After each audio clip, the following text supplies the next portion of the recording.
All right, good Friday afternoon, 98Q Nation. It's not Good Friday.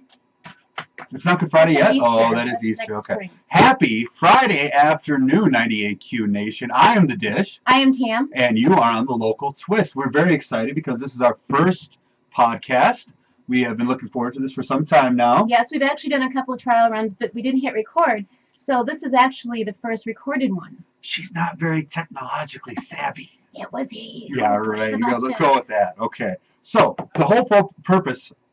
The whole purpose. The whole purpose of the show is so that other people can laugh with us, not at us. Or in most cases, at us, which is, yeah, that's some of the case. Actually, about a month ago, I was in the grocery store, otherwise known as Cops, and if you've been here longer than 10, 15 years, you still call it IGA. There was a couple, and they were just a nice, well-dressed. She had a little Coach purse and nice short-cut silver hair. And she asked the really nice checkout lady for some wrapping paper. And the lady, before she could really answer her, she started to say, well, we used to have it, but we don't anymore because... And the lady cut her off, and I'm guessing she was probably from New York or Chicago. No offense against the rest of you. But she said, I don't need to know why or when you got rid of it. I just need to know if you have it. And I'm standing behind there thinking, she's a little rude. And as she proceeded to insult the lady who was, stocking the cereal into these shelves, she walked away upset that she didn't have any wrapping paper. And she starts telling her husband, and I tried to get around her, and she was blocking the whole aisle there. And she was telling her husband, what is with these people? I don't even know why we come here. And I'm thinking, these people? These people, us. They don't know why they travel up here and patronize our businesses. And I said, a few things to her. It was polite, offering her some extra hospitality. And she got a little upset with me and thought that I was threatening her, which I would never have done. No, I got to know what you said. You can't lead into something like that and not tell us what you said. I can't, because that could be perceived as being impolite, and we are not impolite in Wisconsin, even if you do offer to take them outside and show them some extra good hospitality. And at which point her husband said, are you threatening me? And I said, are you calling me a retard? Because that's how she was speaking and using that word, which we don't like that word. No, we are a very polite people north of 8. But we're also very proud of where we come from. Right. I mean, I'm a proud You're born and raised Park here, Fallsian. Right. And grew up here my entire life, and I've moved away and come back several times, but I always come back. On purpose. Yeah, intentionally. So just so you know, I'm not here by choice or chance, but by choice. But that's a very good point because, obviously we get a lot of information from Facebook. Facebook is a big thing, and especially in the local area, you know everybody. You're friends with everybody. You like everybody's pages. Somebody put on there Wednesday. This is exactly what it said. To the man that was just in my store really bashing the people of Park Falls and Butternut, if you hate us that bad, move, leave, go away. We won't even miss you when you're gone. A little bit of advice, it's not always the other person, sometimes it's you. Now, this is a very good point because we love tourism. Our areas basically thrive on tourism. We will never turn someone away. But when you come into our area, we don't bow down to you. Right. We don't say, you know what? You're here, you're spending money, oh, thank heavens for that. What would we do without you? No. We're here 24/7, 365. Our businesses are open. Well, even with our hunting and our fishing, we expect that the people outside that come in, the tourists, that they would respect the rules and, your bag limit and all the other things. All we ask is just for respect. I mean, we may be hicks, but I have a Coach purse, and if I choose to hang it off my chicken coop, that's my prerogative. Exactly. And I don't have a Coach purse, and I don't have a chicken coop. But you do tie your tie in those fun I do, yes, I do. But yeah, we are born and raised here, and we're very proud of it. And even the little idiosyncrasies and the weird things that you think are odd to you, just like, little excerpts from the sheriff's report. A caller reported that he found a tractor parked on his vacation home in Phillips. Wait, on the vacation home? Yes, it was on the home. Yeah, well, it wasn't on top of the home. It was, follow me here. Okay. He does not know who owns the tractor or how it came to be on his property, and the keys are in the tractor, at which point wouldn't you just assume that it's a gift? I didn't even know that there were keys to a tractor. Have you ever driven a tractor? I have driven a tractor. I've never started a tractor, but I've driven a tractor. So this guy comes to his vacation property. He finds a tractor. And the keys are in it, and he's like, whose tractor is this? So he calls the police, and a deputy comes out. A short time later, the caller made contact with the deputy again and advised that he had just spoken with a friend from River Falls who told the caller that he had purchased a tractor in Phillips, and the friend did not have a way to get it home, so he left the tractor at the caller's property. The caller advised that everything was okay, it was okay. Okay, yeah. But so, how did the guy, what do you do, purchase it and then have someone drop off the tractor? My question, okay, first of all, I have several questions about this whole scenario. But my first question is, okay, the friend who owned the tractor is from, what does it say, River Falls? Which is a bigger city than our little. Which I understand. Okay. Why are you in Phillips buying a tractor? Did you just like randomly stumble across a Craigslist ad saying tractor for sale? I'm going to drive up there and get a tractor and then drive it probably 4 or 5 miles from wherever he purchased it and parked it at his friend's house. Yeah, that was leading to my next question. How close was the tractor to said vacation land? Because you would have had to driven it somewhere. And obviously up here we're a little bit more liberal with the driving laws, and we have a lot of tractors on the roads, a lot of ATVs, things like that. We get that. It's fine. Then my next question is, and this is what really dumbfounds me, is how did the conversation start between vacation land owner and how did he call him and say, hey, is that your tractor at my house? That's what I'm trying to figure out. Like, did the guy just call his friend and start complaining? Like, dude, you'll never guess what happened. Drove up to the vacation property the other day, pulled into the drive, and what do I see? There's a freaking tractor there, man. I don't know. And the guy just hands up, oh, yeah, by the way, I forgot to tell you. I bought a tractor and parked it in your yard. When was the last time you bought a tractor? Never.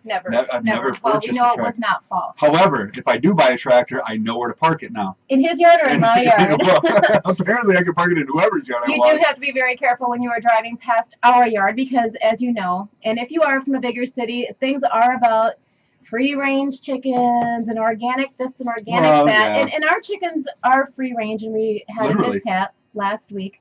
Ozzy, the turkey, was that even close to a turkey? Kind of sounded like one, didn't it? Chased a little butterfly out into the road, and he met his fate. So we will be shopping at Cops, otherwise known as IGA, for our Thanksgiving turkey. For our turkey. Have you ever seen a turkey hit? It's so sad. And we have so many turkeys here in Wisconsin. But when it's ridiculous. But when you see a white domestic turkey that's normally just happy and playful. Sure. Chasing a butterfly? Chasing a white down butterfly down a county road. It was like a down pillow. Just exploded. That'd be awesome to see. But after that happened, though, we did have the little question of how long is the meat still good? Because around here, we do conserve our resources. And I did find this, that if there are live ticks on your roadkill, you can still eat it. It's still fresh. And if the eyes are not if they are not mucky. How often do you find roadkill with dead ticks on it? I've never actually checked. So it's kind of a moot point as to whether or not the ticks are alive, don't you think? Well, I guess maybe. But if you want to check through the fur, if you've seen a deer hit or something like that, just check and see if the ticks are still moving. Yeah. Yes. Pull it up. Okay. What about like? Yeah, obviously you see flies around a dead animal. Is there anything? Don't take anything with maggots. No maggots. Flies are okay. No maggots. Flies are okay. No maggots. Okay. Actually, I know. I hit a deer in high school when we were driving to Phillips. How long ago was that? For me, it was about 5 years. For you, probably like a half a century. But we hit a deer, and stopped and made sure that it was dead, and pulled it off to the side of the road. What'd you do? No, we kicked it in the head. Don't say that. We had to check it. It was dead. Okay, we didn't kick a live deer in the head to kill it. So then what regardless. Okay, so we pull it off to the side of the road, and as we're pulling it up, and I had never experienced this before in my life, because I have only hit 2 deer total. A gentleman pulls up in front of us and stops, and he gets out, and he looks at us, and he says, "Are you going to keep that?" He actually asked. And he asked that, and I was dumbfounded for a second. I didn't know what he wanted. He said he was dumbfounded. Yes, I was dumbfounded. Thank you. And I'm looking at it. It's a doe. There's no antler to keep or anything like that. Right. So I look at my friend who was with me, and I said, "No, we had no. Mind if I take it?" And I said, "Nope, please be my guest." But up until that point, I did not realize that people kept. Well, you can, especially if it's that fresh, because you can take the loin out, and and if it's not mangled or anything like that. And I know if you're from Illinois, you probably have done that, that's probably how you got your deer. But I'm just kidding. We know you can't shoot them. But if you've done that, you actually can take the loin out and maybe take it to a processing center right away. Hides too are really good to keep, right. You know, as long as they're not damaged or anything like that. Very cool. Speaking of hunting, it's coming up. You just started hunting, right? I got my first deer last year. Now, was this your first year hunting? No, it was my first year where I'd been medicated for buck fever. Got it. And you're just a lot calmer, and you get up, and I went out and sat and waited. It was the wine. I was not drinking at that point. No, you go out, and at first I was a little nervous because I've gotten buck fever every year, and I went and sat out in the blind and actually had a really good shot, took the first shot, and my fiance, he was out in his stand, and he called me up a little while later, and he said, "Have you seen anything?" And I said, "Yeah, it's gutted and hanging from the tree." Wow. But I lost my paring knife because my son had bought me a really nice Gerber paring knife for the kitchen, and I didn't have anything else. So I used that, and I had to Google, which thankfully on YouTube you can actually learn, if you've never done it, how to field dress a deer. Except that I had, field dressed him up to the rib cage and then one of my son's friends came over and he said, "Why did you cut to the rib cage?" Yeah, that's a good question. Well, that's what YouTube said. So yeah, listen to everything YouTube said.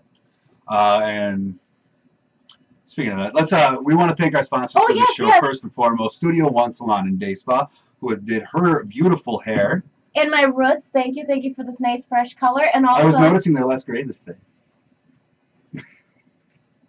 Thank you to Napa. Napa Auto Parts of Park Falls and Mercer. Paul has gotten his first haircut since you were 4 months old, because it was the same haircut that he's had, and there's actually hair up on top. I always thought you were bald, but you're not bald. No, I'm shaved. And now you have these nice hats you can't even wear because you got to show off your haircut. Yeah, well, this haircut might not be lasting too long. Just so you know, I'm not a big fan of hair. Period. And so. But you have it on your face. Well, I have to because I have such a round baby face that if I don't have facial hair, it looks like I'm 4 months. What do they have going on at Napa? Oh, at Napa Auto Parts this month, they got a lot of great deals. If you're looking to change your oil, Mobil 1 full synthetic Mobil oil is on sale, $5.99 a quart. Or if you have a diesel engine, a lot of people around here drive diesel trucks. Big fan of those. $11.99 for a gallon of Valvoline diesel. Or if you need to replace your shocks or struts, buy 3, get 1 free.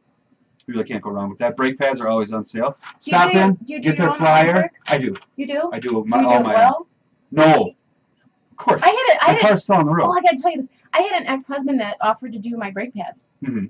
And I was living in Eau Claire at the time, and I was going to be traveling down. We have random strangers stop into the studio every once in a while. I looked through the window. I was going to be traveling down to Chicago that weekend, and he had just changed the brake pads, and as I left town to hit Highway 94, Interstate 94, I had to pull back into the Hyundai dealership because my car was going like this.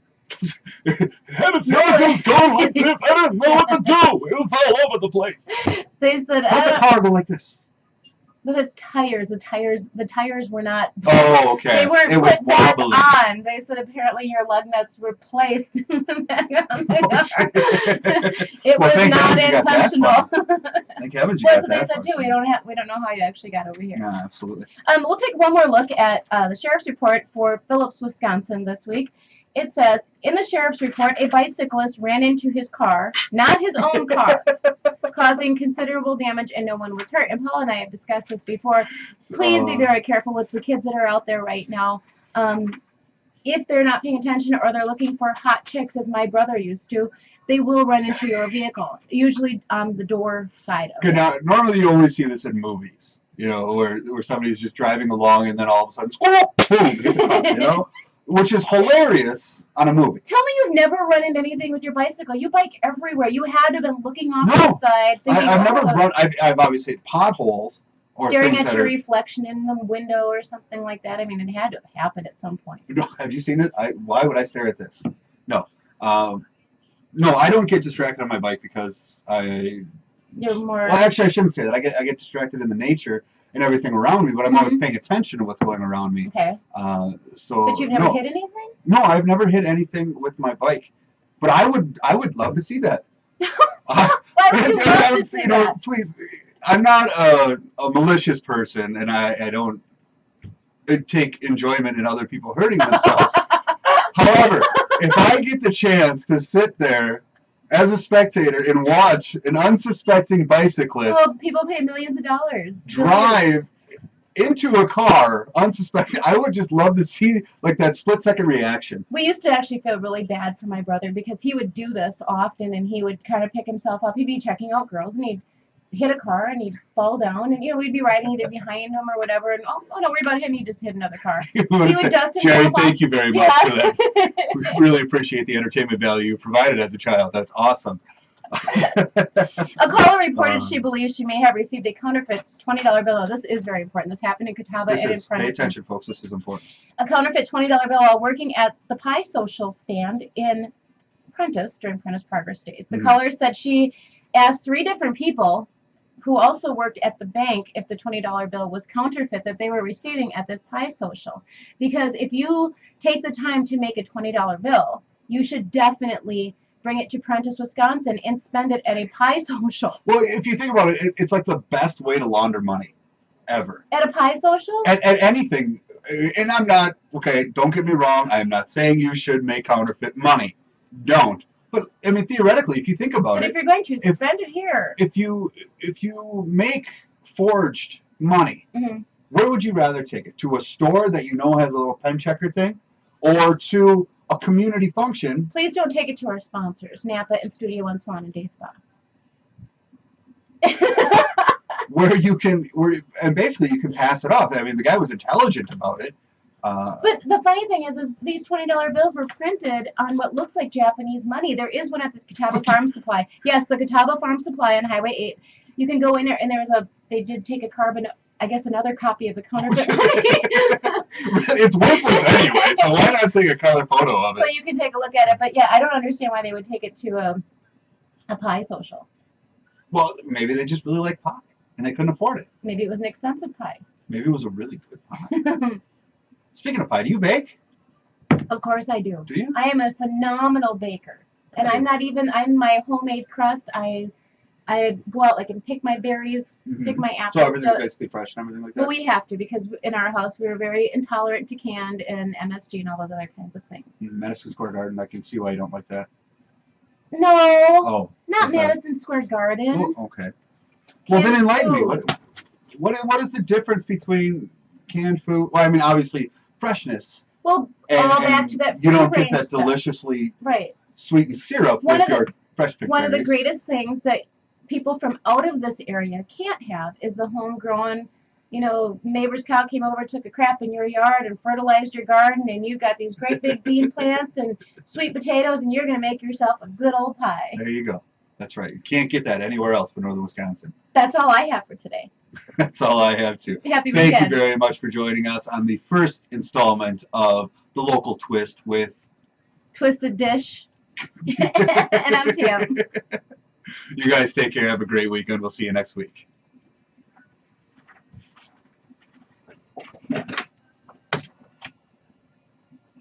Pick your nose.